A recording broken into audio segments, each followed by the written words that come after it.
नमस्कार। मैं हूं प्रकाश हिंदुस्तानी। आप जानते ही हैं कि देश की सबसे बड़ी, बल्कि एशिया की सबसे बड़ी मलिन बस्ती धारावी का उद्धार किया जा रहा है। धारावी रीडेवलपमेंट प्रोजेक्ट की शुरुआत हो चुकी है, लेकिन इसका शिलान्यास कार्यक्रम ऐसा हुआ जिसमें न तो प्रधानमंत्री गए, न कोई केंद्रीय मंत्री गया, न महाराष्ट्र का कोई मंत्री गया, न महाराष्ट्र के मुख्यमंत्री गए। आखिर ऐसा क्यों? क्या डर है इस योजना में? अडानी जी धारावी का पुनरुद्धार कर रहे हैं, तो आखिर ऐसा क्या डर है कि इस प्रोजेक्ट का शिलान्यास चुपचाप हो गया? कोई भी गण्यमान्य नेता इस कार्यक्रम में नहीं।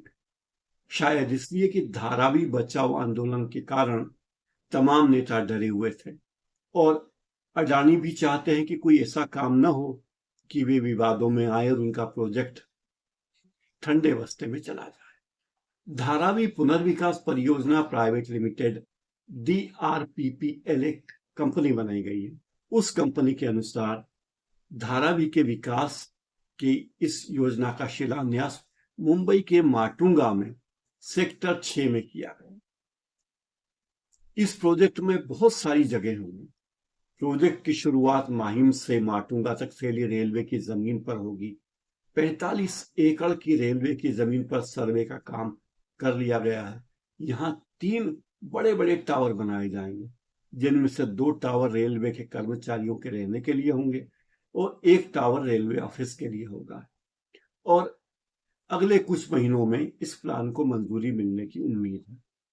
ये रेलवे के लिए टावर इसलिए बनाए जा रहे हैं कि लोगों को ये ना लगे कि ये अडानी जी की संपत्ति है। रेलवे की संपत्ति है, रेलवे को मिल रही है। धारावी बचाओ आंदोलन के समन्वयक बाबूराव माने हैं। उन्होंने कहा कि धारावी के विकास का प्लान अब तक सामने नहीं आया, तो क्या बगैर प्लान के ही प्रोजेक्ट का भूमि पूजन हो गया? यानी भूमि पूजन का प्लान पहले जिस तारीख को था, लोकल लोगों ने उसका विरोध किया, तो वो आरोप है कि सरकार और अडानी की कंपनियां मिलकर धारावी में रियल एस्टेट का सबसे बड़ा घोटाला करने जा रही है।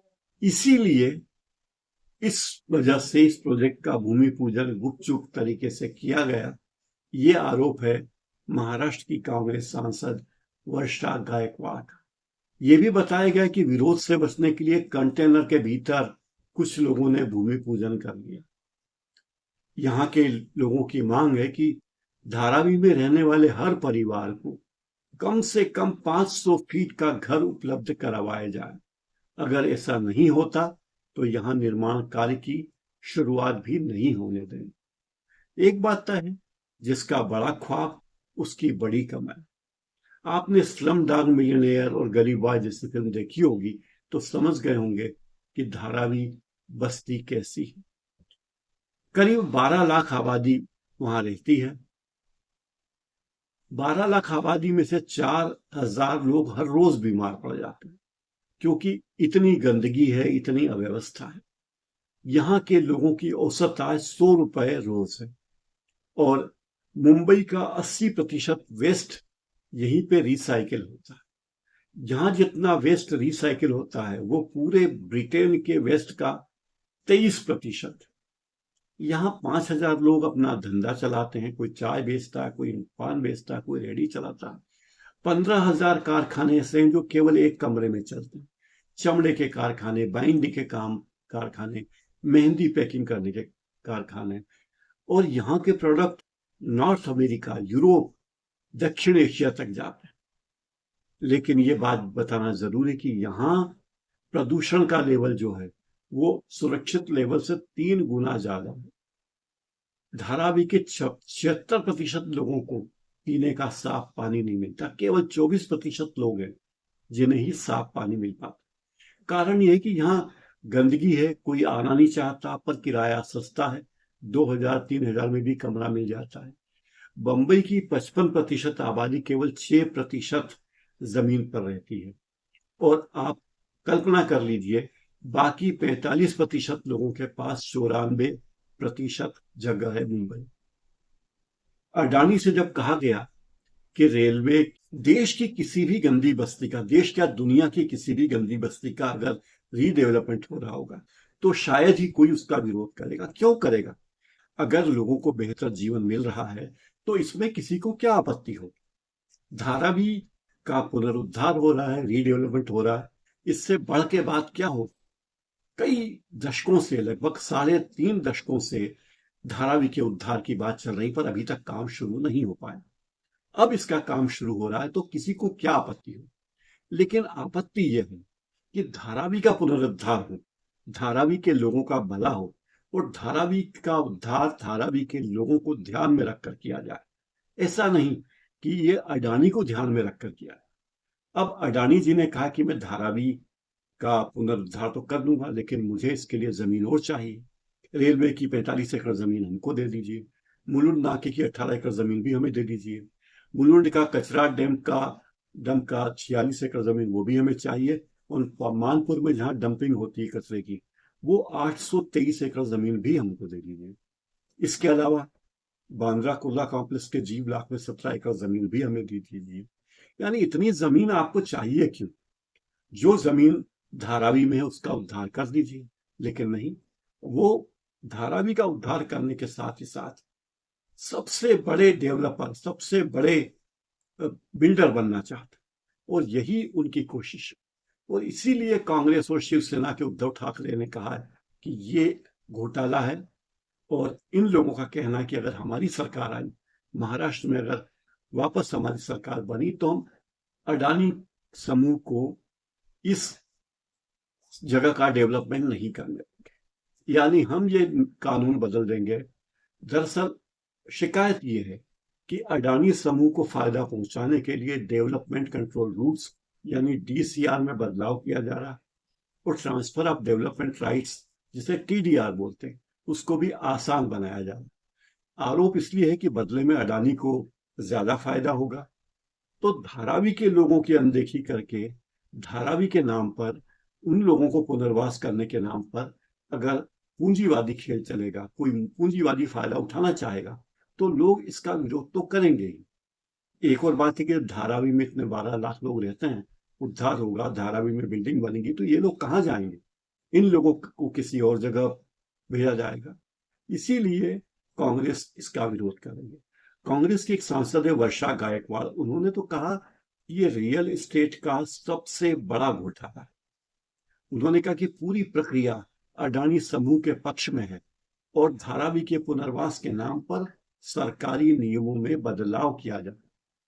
वर्षा गायकवाड़ का तो यह भी कहना है कि धारावी में सर्वे की प्रक्रिया पूरी तरह से निष्पक्ष रूप से नहीं हुई है, और अडानी समूह को फायदा पहुंचाने के लिए, बल्कि अडानी समूह को विशेष फायदा पहुंचाने के लिए काम किया जा रहा है।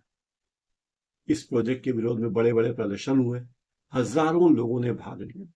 प्रदर्शनकारियों ने मांग की है कि धारावी के निवासियों को 500 वर्ग फुट जगह के घर दिए जाए, और अडानी समूह के साथ किया गया कॉन्ट्रैक्ट रद्द किया जाए। धारावी रीडेवलपमेंट योजना की प्रक्रिया में पारदर्शिता लाई जाए, और स्थानीय लोगों के, जो धारावी में रहने वाले हैं, उनके अधिकारों की सुरक्षा की जाए। ये प्रमुख बातें हैं, और इन्हीं मांगों को लेकर धारावी के लोग उद्वेलित हैं। हर कोई चाहता है कि धारावी का डेवलपमेंट हो, लेकिन वहां के लोगों का डेवलपमेंट, धारावी के नाम पर कुछ पूंजीपतियों का ही डेवलपमेंट हो, ये बात तो गले नहीं उतरती। बात यह है कि धारावी रीडेवलपमेंट में ये कहा गया कि जो लोग सन 2000 या उसके पहले से यहाँ रहते हैं, उन्हें 260 वर्ग फुट तक का, 260 वर्ग फुट आप जानते कितना होता है? 260 वर्ग फुट का सुपर बिल्टअप है, एक घर उनको दिया। अभी क्या है कि धारावी में लोगों ने एक झोपड़ी बनाई, झोपड़ी के ऊपर उन्होंने 3-3 मंजिल की झोपड़ियां बना ली, मतलब छत डाल दी पक्की, और फिर एक छत डाल दी, और इस तरह 3 मंजिला झोपड़ियां। मुंबई के प्रमुख स्थान है धारावी, और धारावी का टोटल एरिया है लगभग 2.8 वर्ग किलोमीटर, और यहीं लाखों लोग रहते हैं और छोटे मोटे काम करते हैं। इन सब लोगों की रोजगार यहाँ है, फैक्ट्रियां बना रखी उन्होंने, रहते भी वहीं हैं। बीच में से नाली बह रही है, नाली के दोनों तरफ घर है, तो जाहिर है कोई भी सरकार अपने देश के लोगों को इतने खराब वातावरण में रहने के लिए परमिट नहीं करेगी। महाराष्ट्र की सरकार भी नहीं कर रही है, अच्छी बात, लेकिन उन्हें बेहतर सुविधा देने, बेहतर घर देने, पीने का अच्छा साफ पानी देने, बिजली और सफाई जैसी बुनियादी सुविधाएं देने का लक्ष्य होना चाहिए। फिलहाल लक्ष्य दिखता है कि धारावी में जो पुराने झोपड़पट्टी है उनको तोड़ दो, नालियों को पूर दो और वहां मल्टी स्टोरी बनाओ और उसका कमर्शियल यूज करो। तो अडानी की मुख्य मंशा ये है कि झोपड़ झुग्गी वालों के वर्ग को कुछ न कुछ लॉलीपॉप दिया जाए और सरकार से मिलके इस इलाके में यानी मुंबई में प्रमुख जमीन हथिया ली जाए। धारावी बांद्रा स्टेशन और माहिम के बीच में है, कुर्ला उसके थोड़ी दूर है, बांद्रा कुर्ला कॉम्प्लेक्स उसके पास में है, माहिम नेचर पार्क वहां पास है, लेकिन वहां कोई इंफ्रास्ट्रक्चर नहीं है, सड़कें नहीं है, ट्रांसपोर्ट नहीं है, पानी नहीं है, सीवेज सिस्टम नहीं है, स्कूल नहीं है। अडानी ने कहा कि हम ये सब करेंगे, लेकिन हमें भैया जमीनें दे दो और हमें इसके लिए वो सारे फायदे की चीजें दे दो, हम ये करेंगे। और तो उन्होंने ये भी कहा है कि माहिम नेचर पार्क जो है करीब 14 एकड़ में, वो भी हमें दे। माहिम नेचर पार्क का हाल ही में विकास हो गया और अब वो 37 एकड़ में बन गया है। वो सारी जमीन समंदर में खाड़ी में भराव करके की गई है और समंदर या खाड़ी में भराव किया गया कचरे से, और जो मुंबई का कचरा निकलता था वहां डाल डाल के कचरा डाल डाल के उस जमीन का भराव किया। और पूरे देश से उत्तर प्रदेश, बिहार, असम, झारखंड, उड़ीसा, जिन जिन पिछले राज्यों से लोग आए और जिनके पास रहने की कोई जगह नहीं थी, उन्होंने वही कचरे के ढेरों के पास उसी जमीन पे अपने टीन टप्पर डाल लिए और वहीं रहने लगे। अभी धारावी की हालत यह है कि 1000 लोगों के ऊपर एक शौचालय। आप समझ सकते हैं कि वहां गंदगी की स्थिति क्या हो। ऐसे में धारावी के विकास के लिए जो भी बोली लगाई है अडानी ने, उस बोली पर सवाल उठना लाजमी है। आखिर डेवलपर्स को इतने बड़े पैमाने पर फायदा दिया जा रहा है और माहिम के लोगों को उतना फायदा नहीं दिया जा। इस पूरे इलाके में कमर्शियल प्रॉपर्टी है। अडानी धारावी के शुरुआती हिस्से में जो बांद्रा कुर्ला कॉम्प्लेक्स से लगा हुआ है, बड़े बड़े कमर्शियल बिल्डिंग बनाएगा, मॉल बनाएगा, बाजार बनाएगा, और पीछे जो धारावी में लोग रह रहे हैं उन्हें 200 फीट का 260 फीट का एक मकान या घर बना के दे देगा। और ये बात भी कही कि जो लोग 2000 के बाद आए हैं उन्हें मुफ्त में मकान नहीं दिया जाएगा। मतलब वो लोग भूल जाए कि उन्हें मकान मुफ्त में मिलेगी, उन्हें सब्सिडी मिलेगी, बैंकों से कर्जा दिलवाया जाएगा और फिर उनके रहने की व्यवस्था की जाए। तो सवाल धारावी के विकास का है। विकास से किसी को भी कोई शिकायत नहीं, होनी भी नहीं चाहिए, लेकिन विकास के नाम पर केवल कुछ ही लोगों को फायदा पहुंचाने की जो कोशिश है वो ठीक नहीं है। भली दावा किया जा रहा है कि धारावी को सुधार देंगे तो मुंबई की छवि आधुनिक शहर की होगी। ऐसे ही झोपड़पट्टियां सिंगापुर में भी कभी थी, उस सिंगापुर की झोपड़पट्टियों की जगह बड़ी बड़ी मल्टी स्टोरी बिल्डिंग बनी। सिंगापुर में भी जगह की बहुत कमी है, ये सब बातें कही गई। ऐसे ही मेक्सिको में और ब्राजील में भी बड़ी बड़ी झोपड़पट्टियों को तोड़कर विकसित क्षेत्र बसाया गया है। लेकिन सवाल वही है कि जब तक धारावी के लोगों का फायदा ना हो, तो केवल उद्योगपतियों को फायदा पहुंचाने के लिए झोपड़पट्टी के लोगों को मोहरा बनाया जाए, ये बात कतई ठीक नहीं है। आज के मेरे इस कार्यक्रम में इतना ही।